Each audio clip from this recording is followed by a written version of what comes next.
Several different publications ran with different kind of theories and headlines on it. For example, this one here from Digital Trends that says Nintendo is already working on new Switch Lite model amid Joy-Con drift concerns. So I think they just kind of tied it all together, thinking that could be the case, but they point out that the new model has been given the FCC identification number BKEHDH002, whereas previously it was, of course, H001, which is something that we had pointed out here during the teardown and unboxing and everything, and even at times when we looked at the FCC filings before, or we checked out the motherboard. I have to say, I took a look around this one through the FCC filings. I was going through it quite a bit, and there's no real difference when it comes to the motherboard or plugins where the Joy-Con analog sticks would go or anything.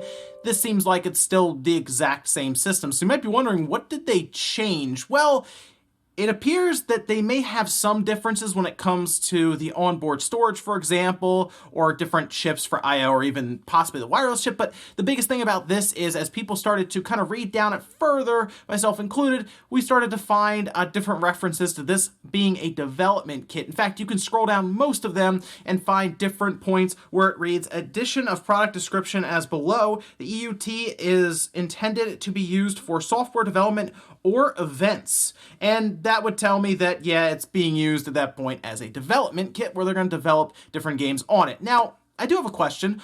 Why do we need a Switch Lite development kit? That is odd, since it's technically the same chipset and everything as the revised Switch, and we of course know that all games pretty much work across them. Now look, the Switch Lite will have some issues in some games. We're going to talk about one here soon that does not work completely on the Switch Lite, and even games like Mario Party need some extra stuff to work. But for the most part, it runs games the same. Breath of the Wild in handheld mode on like the regular Switch runs the same as the Switch Lite does when you're playing Breath of the Wild there. So I do wonder, the only thing I can really think of is that the screen size may affect different things, and they want to give them an opportunity to fix it or address it in a patch by having a development kit there. You know, the screen is smaller technically, so let's say, for example, Fire Emblem's text is pretty small. Maybe they're thinking, okay, we'll give them the one that has like the 5-inch screen or whatnot, 5.5 screen, and we'll let them look at it there, and they can kind of play around with the text on it and make it so it looks correct. We've had that already, like I said, Fire Emblem and other games where the text was a bit too small. That's all I can really think of there. And you know what? I do like the kind of the blackout effect, the all black, the buttons, the D-pad and everything. And I was almost hoping at one point that they would have been releasing that. That would have been kind of neat. But no, it looks like it's a development kit. Nothing to do with the Joy-Con controllers so far, the Joy-Con analog sticks. And here's the thing about that. They don't necessarily need to go to the FCC to do that. They've already changed them up here and there with revisions slightly, and most likely they will eventually completely fix it, and we won't even really know until somebody opens it and takes a look, and that's really being hopeful this generation. There's a chance they just, again, tough it out till next generation, go with the class action lawsuit, and then eventually we get, you know, the next generation Joy-Con controllers that don't drift. Next up, let's talk about Brain Age, because the Switch is getting a new Brain Age game. It specifically looks like it's going to be in Japan for now, coming out December 27th, so 2 days actually after Christmas, so okay, sure, we'll go with that. But we did have a full trailer for it. You can check that out here. It's also going to have the option of a stylus. There's going to be a couple different versions, it seems.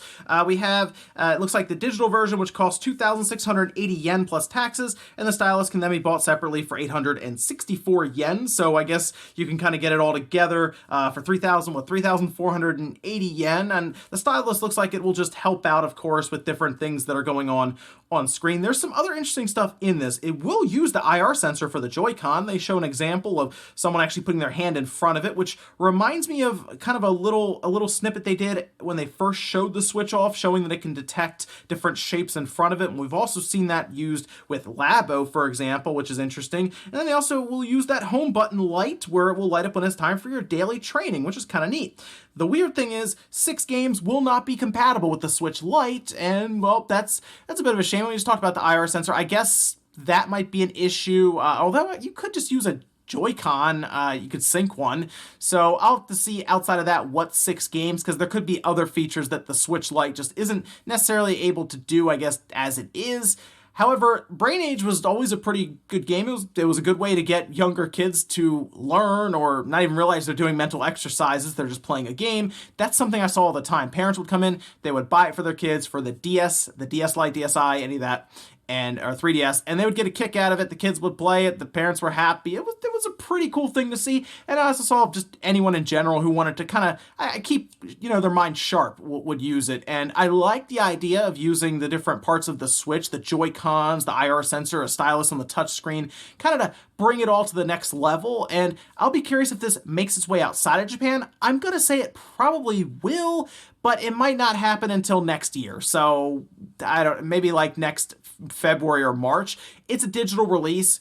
If you want a stylus, you can go out and buy one. So if they just drop it on the eShop whenever they want, here they could announce it one week and then launch it the next, So I think it will come over. It doesn't seem like anything's really keeping them from bringing it over outside of translating it and localizing it and everything. But pretty cool to see Brain Age still coming around here in 2019 and then probably 2020 in the US and other parts of the world. Next up, we'll talk about Shawn Layden. He's actually leaving Sony. This was weird. This was out of nowhere. Generally, when Sony will kind of part ways with someone, we get a press release, we get some sort of formal announcement outside of Twitter. Not here. We got this tweet. This is all I've seen so far as of this recording, and it's throwing me off badly right